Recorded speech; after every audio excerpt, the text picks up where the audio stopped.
general, y el examen está programado para el 19 de septiembre. ¿Qué más acá? Hemos programado, igual que el año semestre anterior, hacer campañas de prevención de anemia ferropénica. Para el segundo segmento vemos la parte de anemias hemolíticas congénitas y después comenzamos con las partes de neoplasias y todo lo que son neoplasias. Acá sí va a haber un seminario en síndromes plásticos. Entonces, es uno. El examen está programado para el 7 de noviembre.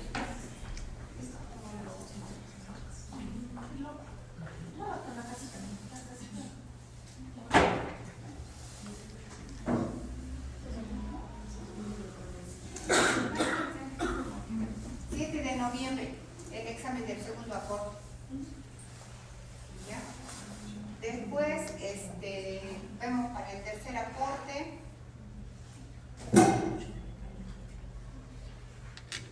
Vamos a ver también un poco de la parte de oncohematología. Después vemos coagulación, trombosis y soporte transfusional, un poco de lo que es trasplante de médula ósea, y el examen del tercer aporte es el 9 de diciembre. Entonces los exámenes ya están programados. Acá sí hay más exposición. Soporte transfusional es una exposición, trombosis, el otro sería 2. Los síntomas también son 3 más mielodisplasia serían 4, ¿no? Entonces se tendría que dividir en 4 todo el salón para que exponga. ¿Sí? Serían mielodisplasias, si no me equivoco, eso. No, anemias hemolíticas congénitas, se me hizo un seminario. Serían 5 grupos. Anemias hemolíticas congénitas, síndromes mielodisplásicos 2, linfomas 3, trombosis 4 y soporte transfusional 5. Esos temas ustedes los van a exponer. También acá, entre otras actividades, tenemos las campañas de donación de sangre voluntaria. Entonces, para eso también se tienen que organizar ustedes. Entonces vamos a comenzar con la clase de hoy. Primero vamos a ver qué es la hematopoiesis.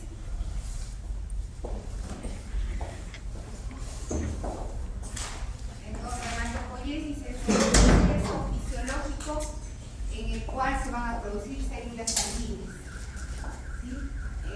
Glóbulos rojos, blancos, plaquetas. Y esta producción va a ser, va a darse todos los días debido a que bien grandes volúmenes, ¿no? Son millones y millones de células que se producen, debido a que la vida media de estas células es muy poco tiempo. Un glóbulo rojo, ¿cuántos días vive? Pienso ver una plaqueta de 8 a 10 días y un neutrófilo. Un neutrófilo 8 horas. Y después se va a desplazar a los tejidos, 1 o 2 días va a estar ahí. Entonces, para mantener esta producción adecuadamente se va a producir lo que es la hematopoiesis. La hematopoiesis se divide en 4 fases: la fase extraembrionaria, hepática, esplénica y medular, que es la definitiva. La extraembrionaria se va a dar las primeras semanas, como acá es en este esquema, y se da en el saco uterino, en la placenta. Después, entre el segundo a séptimo mes, la hematopoiesis sobre todo se va a producir en el hígado y en el vaso. Y se van a producir glóbulos rojos y algunos glóbulos blancos, algunas plaquetas. Y a partir de del séptimo mes ya la hematopoiesis básicamente se va concentrando en la médula ósea de los huesos. Al nacer, en todos los huesos se produce la hematopoiesis de las diferentes células, glóbulos rojos, blancos, plaquetas, la producción de estas células. Hasta los 5 años va a ser así, pero entre los 5 y 20 años ya se va perdiendo la capacidad de la hematopoiesis ya en los huesos largos.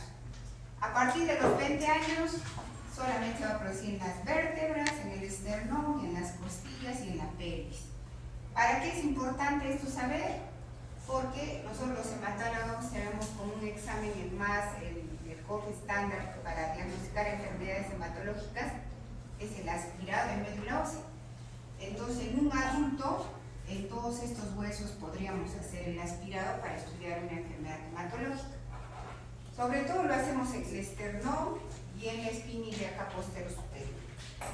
En los niños también se puede hacer en la tibia, pero es muy sangrante, por lo que ya hemos dejado, digamos, no es frecuente hacerlo.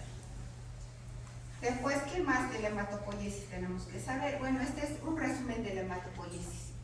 Primero, este es todo, digamos, el proceso por el que pasa, digamos, una célula para finalmente acabar siendo un glóbulo rojo, una plaqueta o un glóbulo blanco. Entonces, primero tenemos la célula madre, la stem cell, que es una célula multipotente.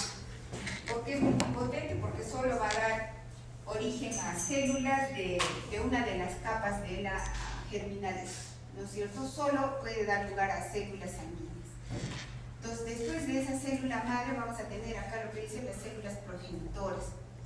Estas células progenitoras, la célula madre va a dar origen a dos células madres, digamos, mieloides y linfoides, ¿no? Va a ser una para un lado y la otra mieloide para este lado. Acá, ¿qué es importante saber? Por ejemplo, acá, ¿cómo vamos a identificar? ¿Cómo yo sé? ¿Cómo yo puedo ver al microscopio estas células madre, estas células progenitoras? No se pueden ver, solamente se pueden ver en cultivos especiales o por estudios de citometría de flujo. ¿Ya? Estas son las células que nosotros vamos a usar para hacer un trasplante de médula ósea.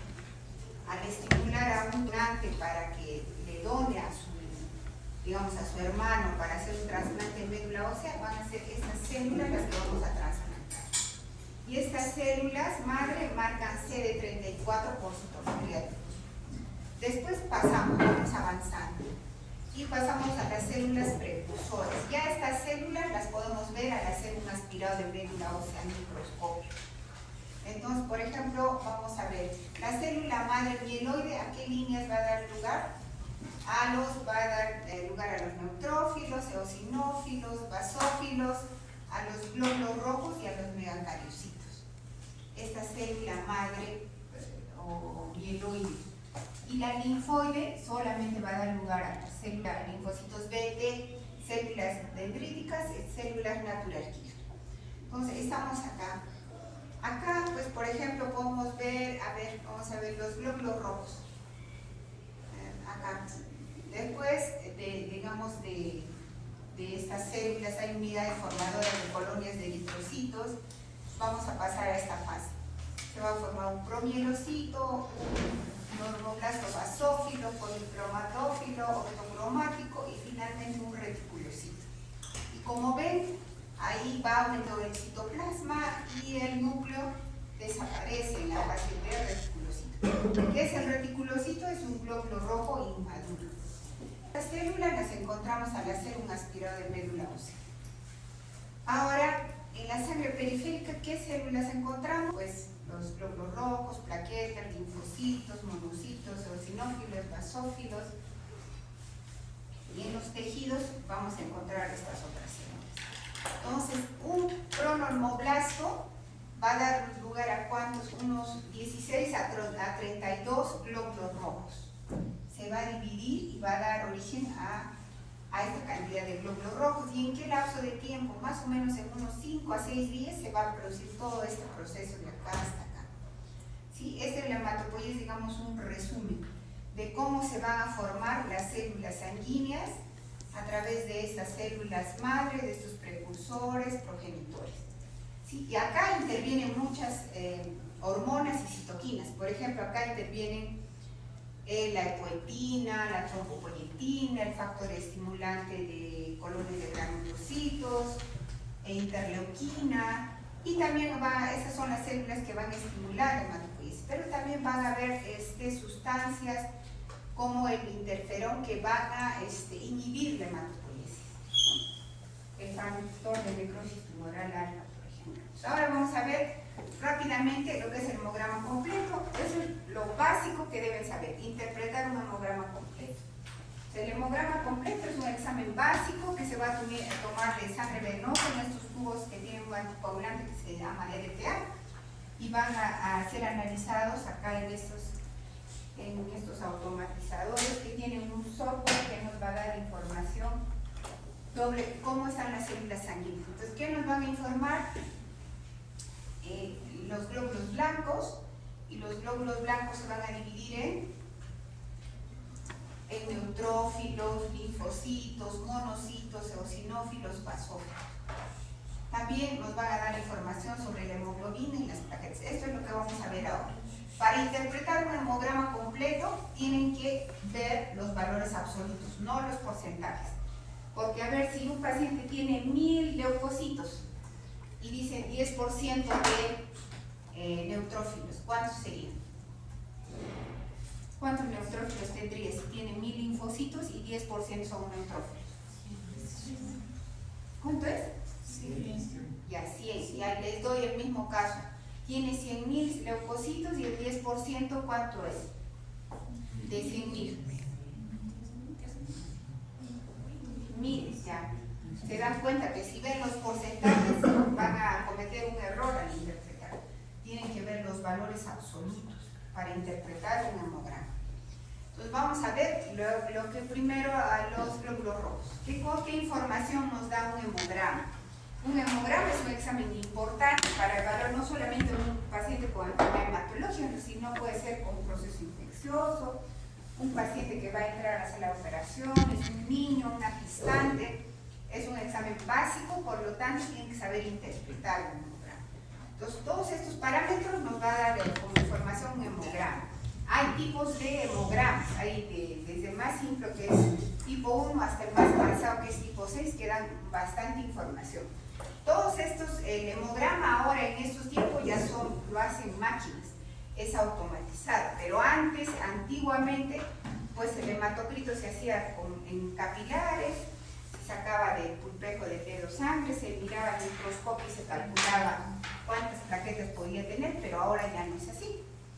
Entonces lo que tenemos que aspirar o tener, si van a ir a hacer el serum, lo ideal es que tengan una máquina que haga los hemogramas. Porque pues cuando se hace todavía de manera manual, creo que ya no lo hacen y no son confiables los resultados. Entonces, ¿qué vamos a encontrar en un hemograma? El recuento de hematíes o glóbulos rojos. Entonces, esto va a ser, bueno, como dice su nombre, el número de glóbulos rojos que hay, pero por unidad de volumen. Entonces, por ejemplo, van a estar disminuidos cuando hay anemia y van a estar incrementados cuando hay poliglobulia.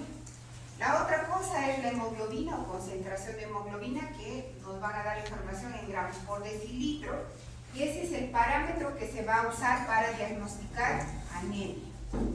¿Sí? ¿Están pasando la lista? ¿Sí? Ahora, ¿qué es el hematocrito? Es el volumen de hematíes que hay respecto a la sangre total.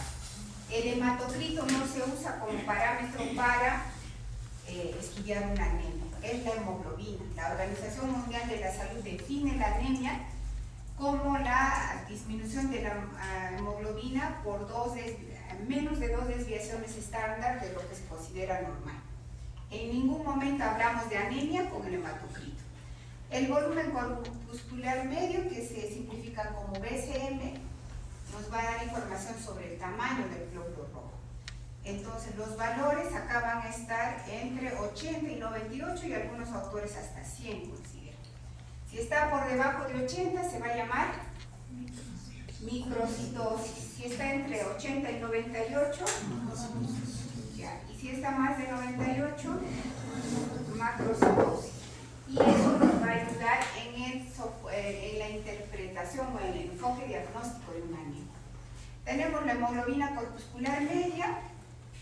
El volumen corpuscular se va a expresar en centilitros y el hemoglobina corpuscular media en picogramos. Entonces, ¿qué nos informa la cantidad de hemoglobina por hematíe, por glóbulo rojo? Los valores van entre 27 y 32. Si está disminuido se llama hipocromía. Y usualmente suelen ir bajos este y este, ¿no? La concentración de hemoglobina corpuscular media se expresa en gramos por decilitro. Y acá nos va a dar información sobre la concentración de hemoglobina por el tamaño del glóbulo rojo. ¿Y en qué caso? Vamos a ver, los valores van entre 32 a 34 más o menos, y van a estar, por ejemplo, disminuidos la concentración de hemoglobina corpuscular media cuando hay anemia ferropénica, por ejemplo. Y va a estar incrementada en la esferocitosis hereditaria. Es una de las pocas enfermedades en las que va a estar incrementada, entonces tienen que recordar eso. ¿Qué otra información nos da el hemograma? La amplitud de distribución del glóbulo rojo, el ADE. Y eso nos va a traducir lo que conocemos como anisocitosis. ¿Qué es la anisocitosis? ¿Quién? ¿Qué es la anisocitosis?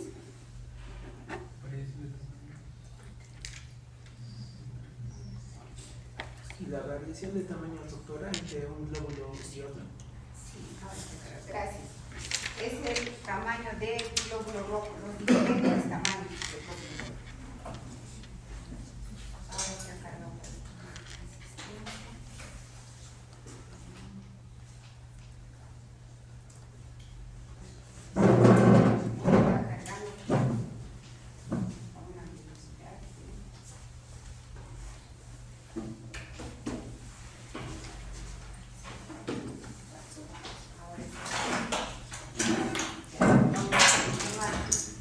Entonces, el ancho de distribución de eritrocitos nos va a dar información de los diferentes tamaños de glóbulos rojos. El valor normal es más o menos 13.5 más menos 1.5, en esos rangos.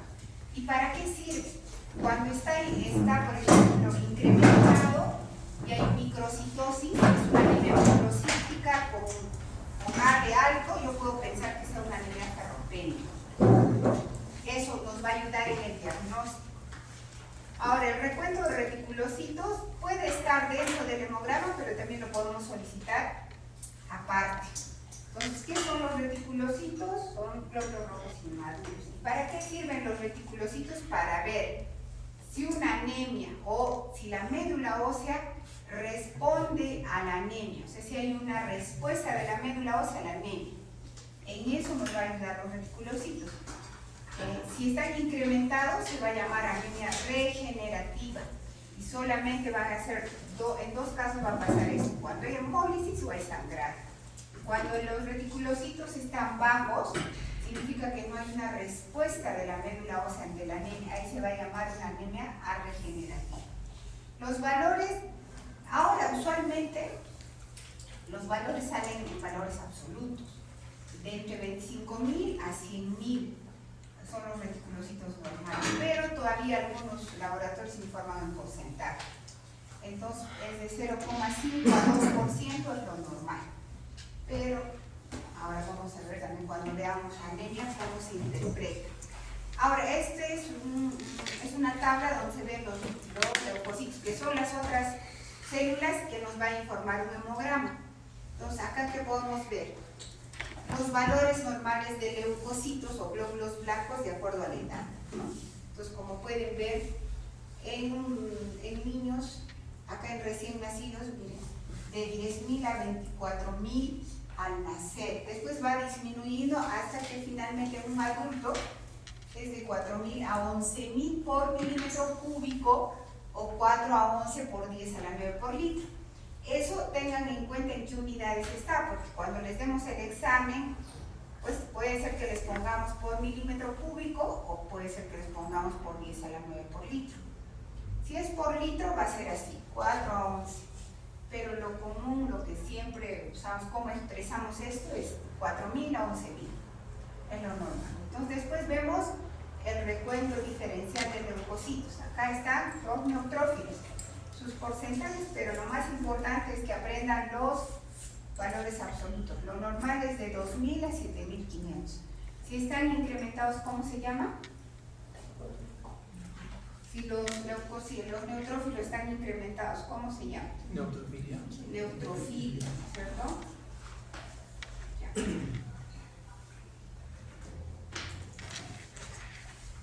Y si están disminuidos, se va a llamar neutropenia. Por menos de 1.500 consideramos neutropenia. De 1.000 a 1500 leve, de 500 amino moderado y menos de 500 severo. Y neutropenia profunda cuando están por debajo de 100. Los linfocitos, valores de 1500 a 4000. Los monocitos de 200 a 800. Los eosinófilos de 40 a 400 y los basófilos de 10 a 100.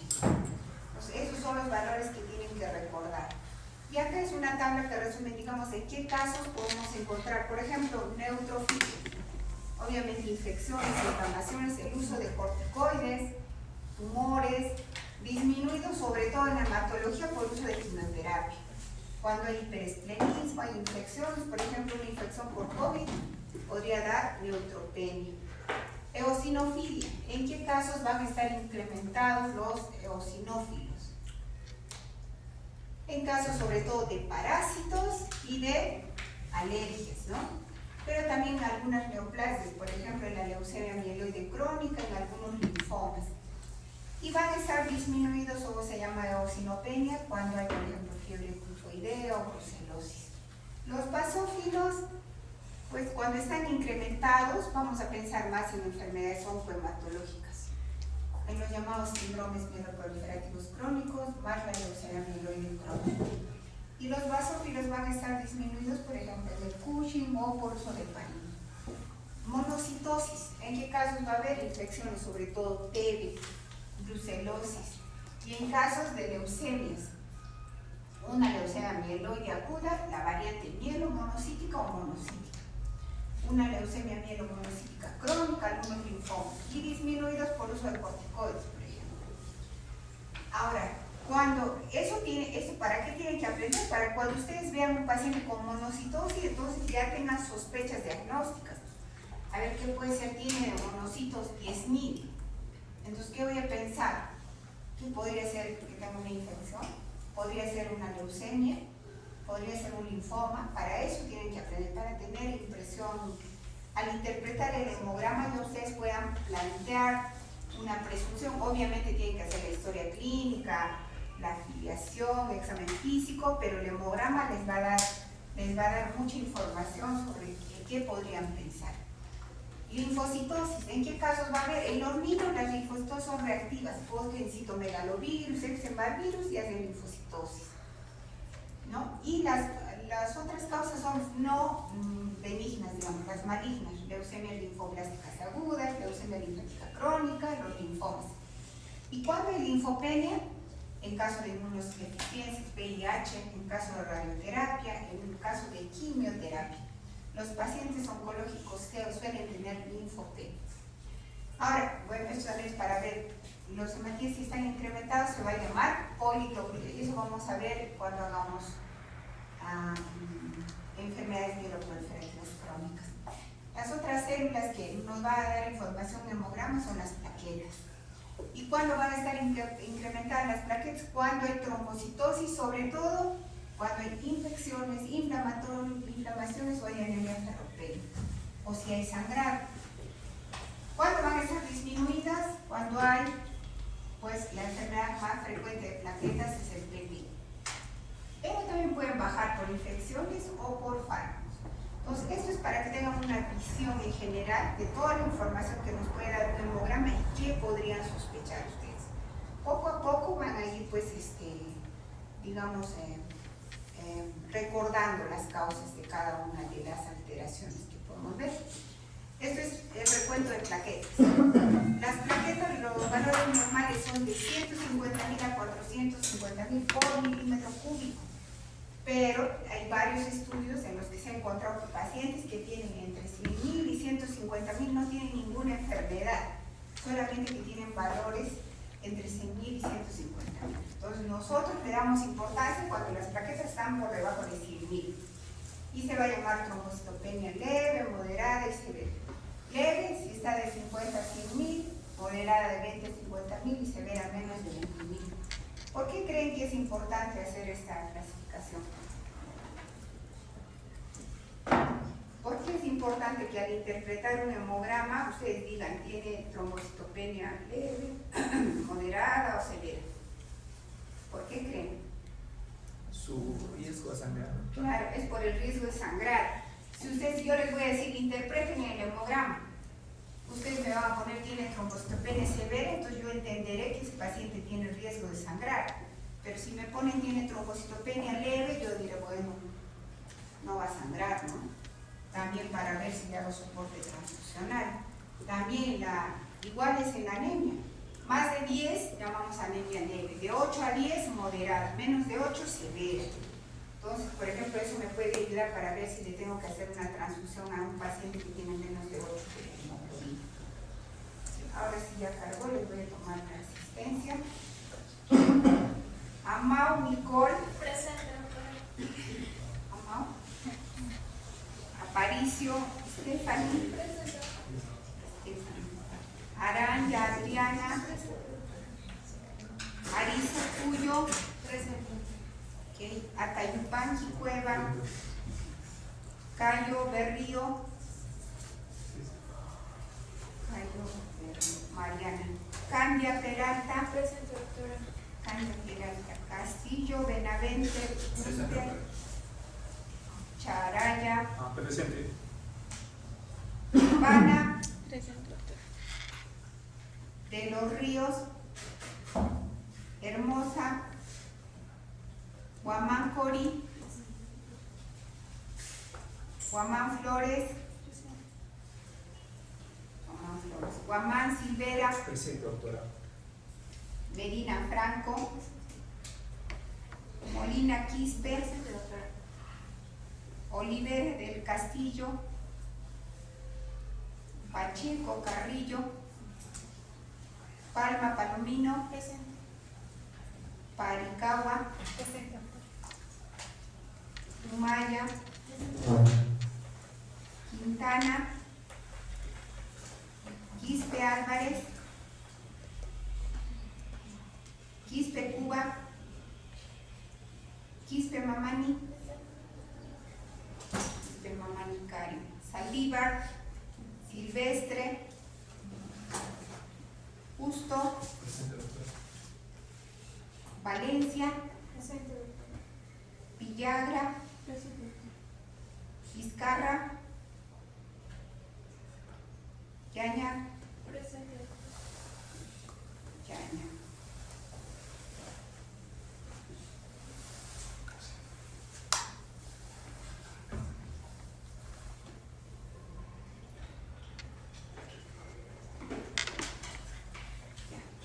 Perfecto. Me pasa nomás la relación. Ya. A ver, ¿alguna pregunta sobre el hemograma de interpretación?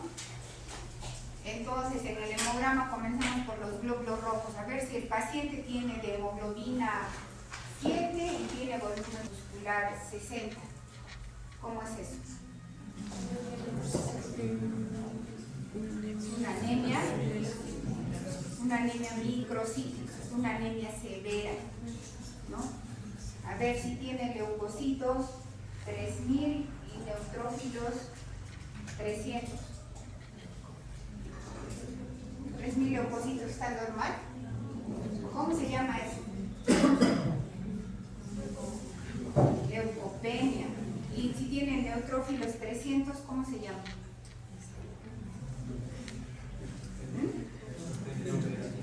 Pero neutropenia que leve, moderada, neutropenia severa. Si tiene plaquetas 30.000,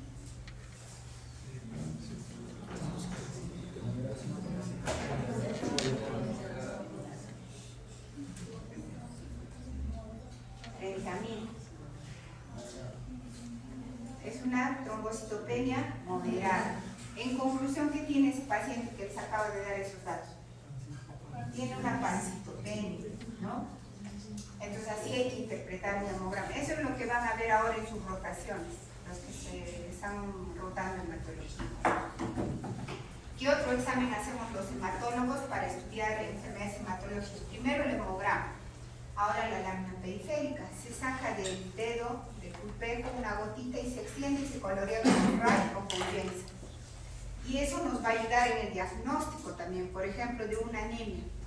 Si vemos cómo están los glóbulos rojos acá, estos glóbulos los describimos como acanocitosis. Para ver esto tenemos que pedir una lámina periférica en el examen. Para estudiar una anemia ya le hemos pedido hemograma completo, le hemos pedido reticulocitos y le pedimos lámina periférica. Entonces, los acantocitos son estos glóbulos rojos que tienen como especulaciones, prolongaciones. Entonces, ¿en qué se puede ver en qué enfermedades? En una anemia hemolítica microangiopática, en las hepatopatías, por ejemplo. Los codocitos son así, o también llamados dianocitos, ¿no? ¿En qué enfermedades vamos a ver? En hepatopatías, en la anemia ferropénica también se puede ver. Los queratocitos o células en casco, como estas.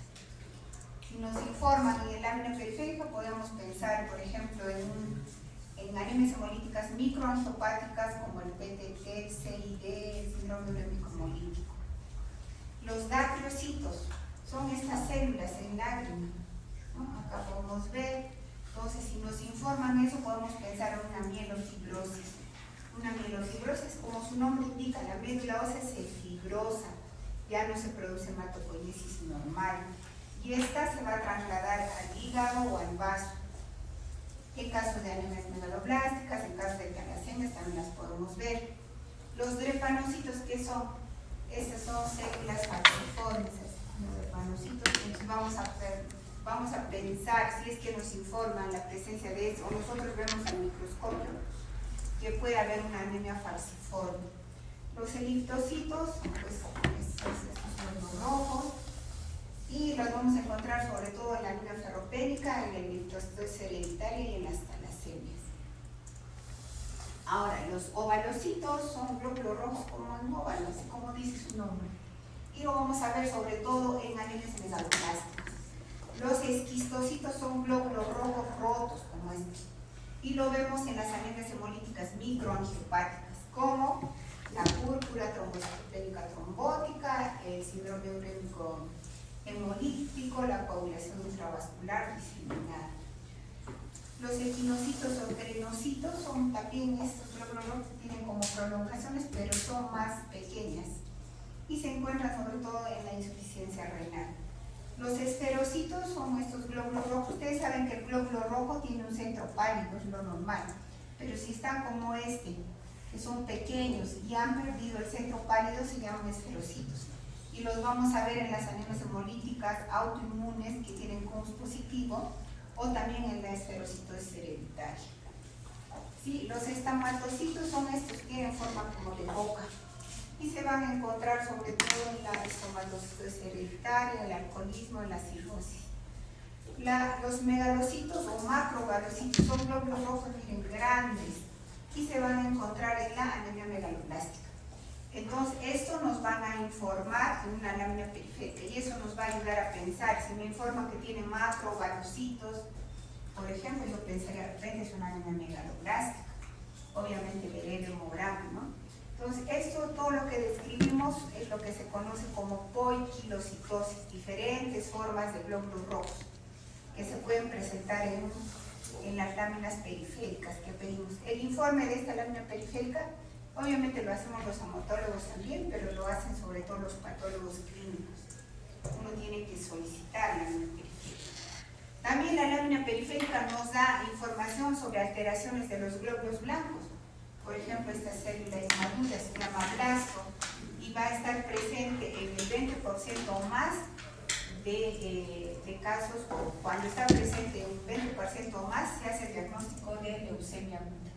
Es una célula inmadura, ¿no? Y que tiene escaso citoplasma. Esa no es una célula normal. También podemos ver células pequeñas como estas, en una tipo de leucemia, o linfocitos atípicos como estos, en una leucemia prolinfocítica o en casos de infecciones virales, y linfocitos atípicos también como estos en un linfoma leucemizado.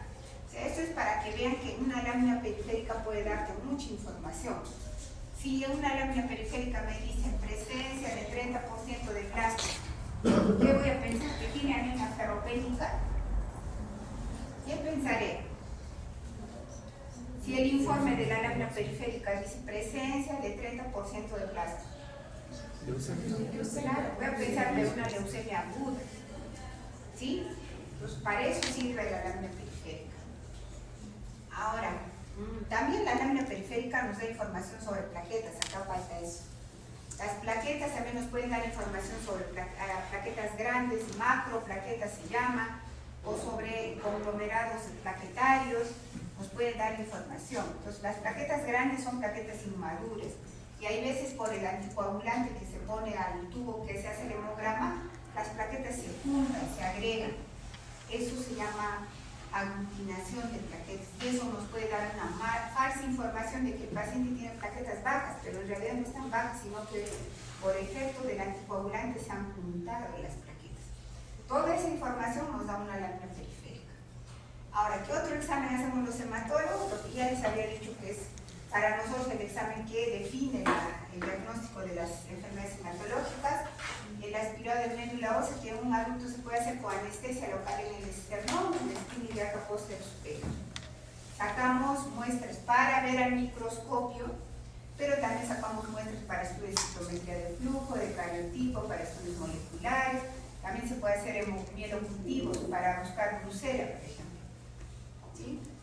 El aspirado. Y estos son esquemas para ver. Este es un aspirado de médula ósea. Acá que nos va a informar el aspirado, como pueden ver, las células, la morfología de las células, ¿no? De las células precursoras. Acá, por ejemplo, tenemos promielocitos, mielocitos, metamielocitos, bastones, y también podemos encontrar ahí como polineutrófilos. Entonces, acá nos va a dar información de cómo está la hematopoiesis. Acá, por ejemplo, tenemos un ortocromático, es un precursor del glóbulo rojo, ¿no? Y estos son precursores de los glóbulos blancos. Acá no hay megacariocitos. Los megacariocitos son células grandes que dan origen a las plaquetas. Entonces, este es un examen que nos va a dar mucha información de por qué un paciente, por ejemplo, tiene pancitopenia. Acá vemos una biopsia de hueso. La biopsia también nos da información, pero más que todo nos va a informar sobre la celularidad. O sea, por ejemplo, si es normal que un paciente tenga, digamos, el 50-60% de celularidad, estas son las células, pero de pronto encuentro, haciendo una biopsia, eso lo lee un anatomopatólogo, que solamente hay 10%, 5% de celularidad, que todo está reemplazado por grasa. En ese caso, ¿qué pienso?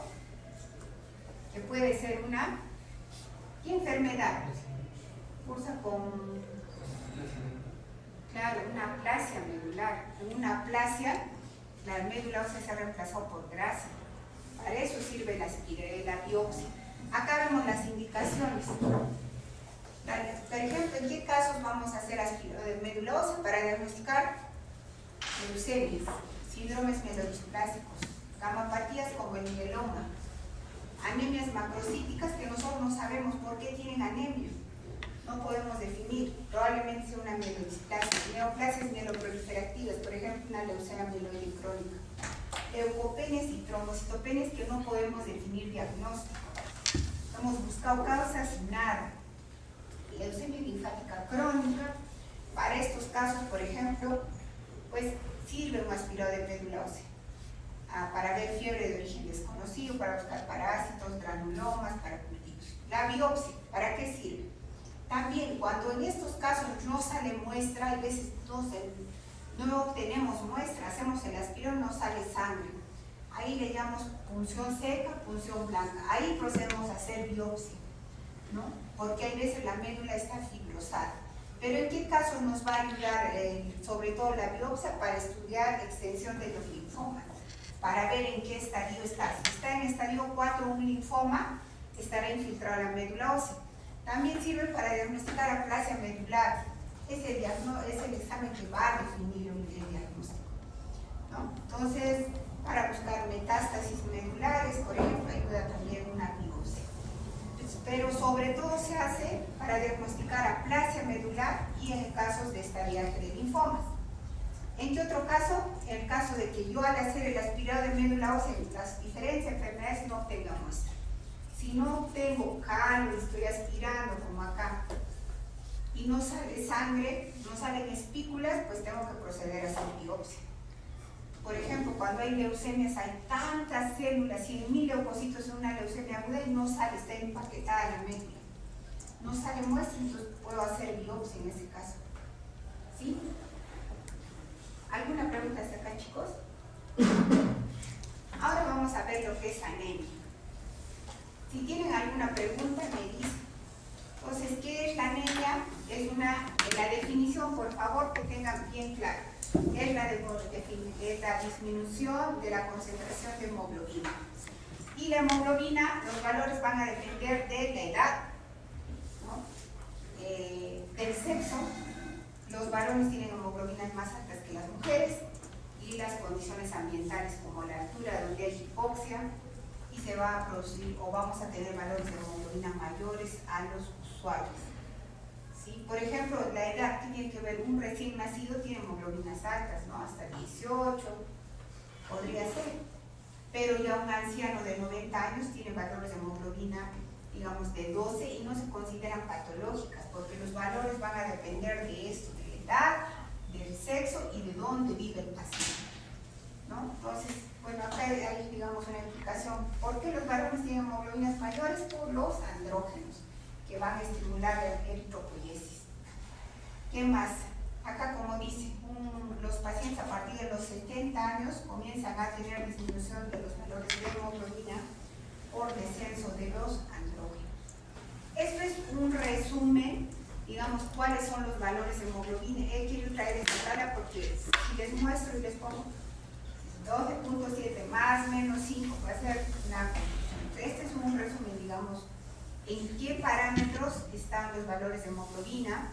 Obviamente esto es a nivel del mar y de acuerdo a la edad. Por ejemplo, un recién nacido tiene de 13.5 a 18.5, son intervalos, no son valores fijos de hemoglobina. Y con menos de 13.5 a nivel del mar, a esta edad se va a llamar anemia. Y como pueden ver, pues después miren, entre los 2 y 6 meses, entre 9.5 y 13.5 la hemoglobina se considera normal. Ahora, lo que a nosotros, digamos, nos importa es que vamos a hacer hematología, sobre todo de adultos. Un varón a nivel del mar tiene hemoglobinas de 13 a 17, entre esos parámetros. Y con menos de 13 vamos a llamar anemia. Y una mujer que no es gestante tiene entre 12 y 15 y con menos de 12 llamamos anemia. Pero si es una mujer gestante, con menos de 11 consideramos que tiene anemia, porque en el embarazo hay anemia dilucional, aumenta el volumen plasmático. ¿Sí? Ahora, ustedes ya saben que nosotros vivimos en la altura, entonces por la glicemia, por la hipoxia, se producen más glóbulos rojos y la Organización Mundial de la Salud ha determinado estos valores para, digamos, ajustar los valores de hemoglobina en la altura. Y eso va a depender, a mayor altura, el índice de corrección va a ser mayor. Nosotros vivimos entre 3.000 a 3.499 y el índice es de 2.1. Pero eso también es un poco raro, porque hasta hace unos años la Organización Mundial consideraba que el índice de corrección era 2.4. Y desde el año pasado me parece que lo han corregido, ¿sí? El 2024. Y le han puesto 2.1. ¿Por qué? Porque se ha visto que hay un sobrediagnóstico de anemia. Y yo considero que sigue habiendo. Entonces, porque no hemos bajado de altura, no nos hemos trasladado, pero la Organización Mundial ha modificado estos valores de corrección para la hemoglobina. ¿Por qué? Porque lo ideal sería que nosotros hagamos estudios, que nosotros tengamos valores normales de hemoglobina para el Cusco, pero no los hemos hecho. Si los quieren hacer y consiguen auspiciadores, pues sería bueno. ¿Qué hace la señorita y las dos señoritas allá atrás en sus celulares? Chicas, ¿han venido a escuchar la clase o a estar en sus celulares? ¿Sí están anotando? Eso ya, años estoy enseñando acá, yo ya sé cómo es el asunto. Entonces, si usamos los valores de corrección, pues esto es para definir anemia, pero a nivel del mar. Si es que usamos estos valores de corrección,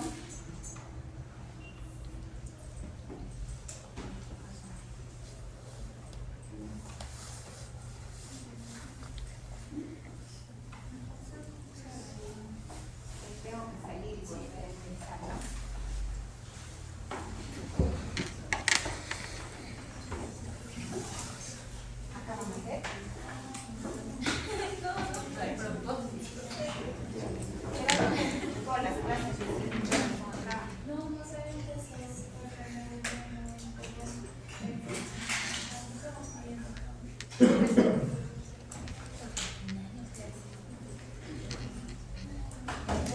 continuaremos a la siguiente clase.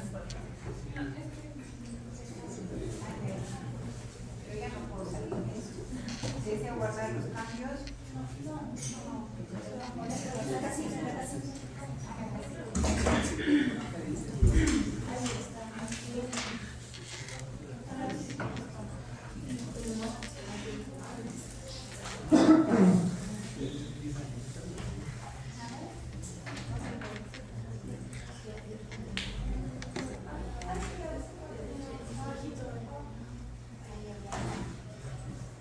Ya, estamos ahí. Entonces, si usamos este factor de corrección, índice de corrección, tendríamos que considerar para las mujeres a nivel del musco la hemoglobina entre 14.1 y 17.1. Y pues, ya con la experiencia vemos que acá, pues casi la mayoría de sus compañeras estarían con anemia. Porque pues, casi ninguna acá tiene 14 hemoglobina. Entonces hay un sobrediagnóstico de anemia. Y en los varones de 15 a 19. Sí, en los varones que sí yo considero que sí son esos los valores para ellos. Pero en las mujeres no, yo considero que hay un sobrediagnóstico. Porque así les hago un hemograma, les pido perfil de hierro, todo, no va a salir que tienen anemia, va a tener 3.7 hemoglobina y no tienen anemia. Y eso también pasa con los niños. Como ellos establecen valores para, por ejemplo, un niño de 2 años, hay un sobrediagnóstico y eso es lo que yo veo en consultorio. Las mamás los traen. Doctora, que mi hijo está con anemia, pero le digo, tiene 12.5, está bien su hemoglobina para la edad, tiene 2 años, no me han dicho que tiene anemia. Y por favor, nunca hagan lo que hacen, nunca van a ver que un hematólogo hace. Sale la hemoglobina 13 y no sé quién les ha dicho que tienen que bajar. Doctora, su hemoglobina es 11. Entonces, sí, pues le he corregido. Pero yo digo, ¿quién le ha dicho a usted que le corrijo? ¿Quién le ha dicho que corrija la hemoglobina? Usted infórmeme la hemoglobina que da la máquina. Usted no tiene que estar bajando. Ustedes no tienen que corregir. Eso no está bien. Tienen que saber parámetros.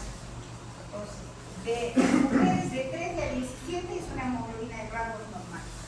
Y en varones de 15 a 19 para Cusco. Hasta que hagamos estudios. Si ustedes quieren hacer, podemos hacer. En ustedes mismos podemos hacer hemogramas. Y podemos ver entre qué rangos está la hemoglobina y personas son sanas como ustedes. ¿Sí? Pero no hagan eso, por favor, de estar bajando. Incluso llegan a algunos, o sea, los laboratorios sí grandes, ¿no? Ellos no modifican la hemoglobina. Pero sí yo he recibido hemogramas, por ejemplo, de Espinar, que pone hemoglobina 15, hemoglobina corregida 12. ¿Qué es esto? No se hace, no tienen que corregir en el hemograma ni restar. Ustedes tienen que saber valores, parámetros. Entre tal y tal es normal, no tengo que estar restando. Eso tienen que aprender y no estar restando. Menos 2.1 saldría 10. 10 tiene hemoglobina de doctora, pero yo estoy viendo otro valor y están corrigiendo. Creo que eso he visto sobre todo, no sé cómo manejan, ¿no? He visto a nivel de, por ejemplo, las obstetras veo que hacen mucho eso, que les bajan los valores de hemoglobina. Entonces, a ver, yo cómo le convenzo a la señora que dice que su hijito tiene 12 de hemoglobina, tiene 2 años, yo le hago perfil de hierro, todo, y le digo, pero está bien su hemoglobina. No, pero si le corrigemos, tiene 12, tiene 10 y está con anemia. Hasta que le convenza a la señora, ya le hice gastar el perfil de hierro, ya le hice el perfil megaloblástico, reticulocitos, lámina periférica, le muestro todo y le digo, señora, no hay nada. Pero entonces por eso no hay que estar restando a la hemoglobina de sangre. ¿Ya? Entonces ya pasamos a la próxima clase. Y aquí ya nos vemos el próximo martes. Disculpen, hoy ya tuve una ceremonia de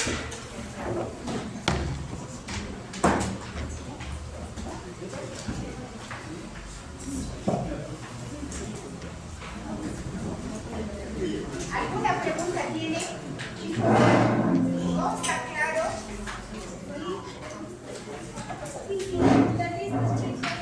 Ay, chicos, por favor, no les indico cómo son las calificaciones, les voy a decir para que no haya quejas al final. 70% la teoría y 30% la práctica.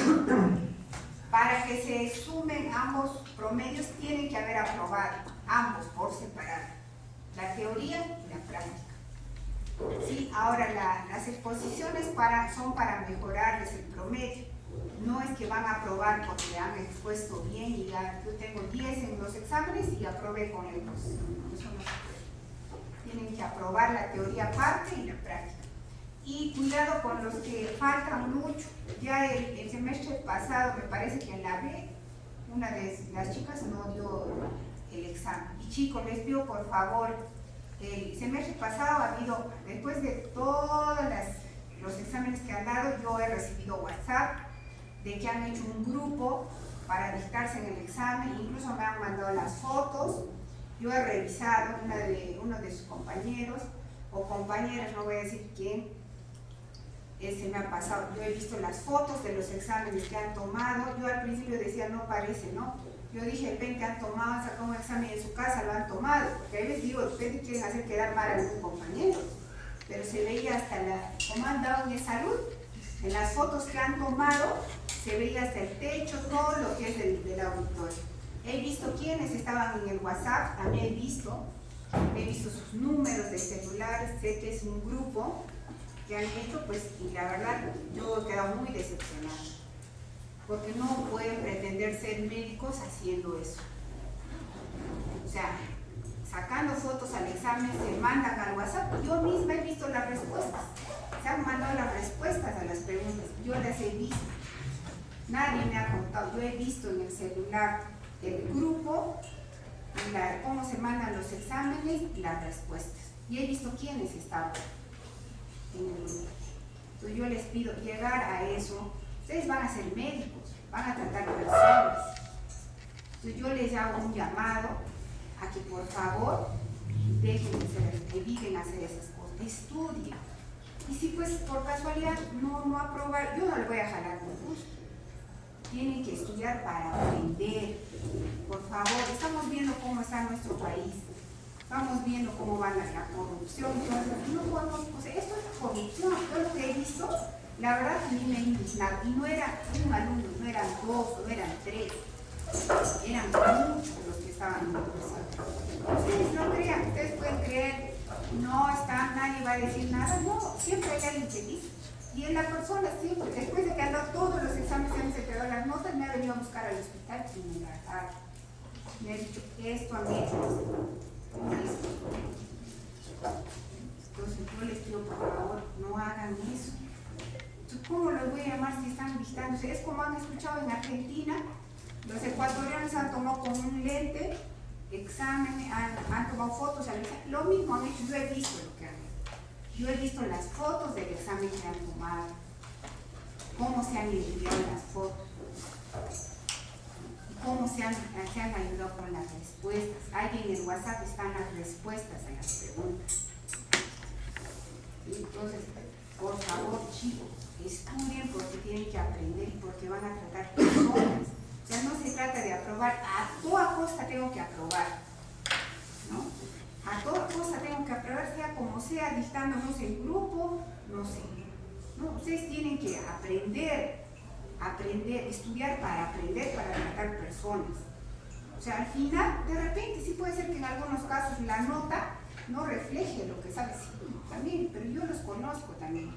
Y también no voy a ser, pues, injusta. Si yo sé que participan, hacen las cosas, también puede ser que hayan dado mal un examen. Pero no eso de estar haciendo grupos. Y la verdad, yo no he hecho un informe, ¿sabes? Porque la persona que me lo trajo ya era después de que ya había pasado. Pero esta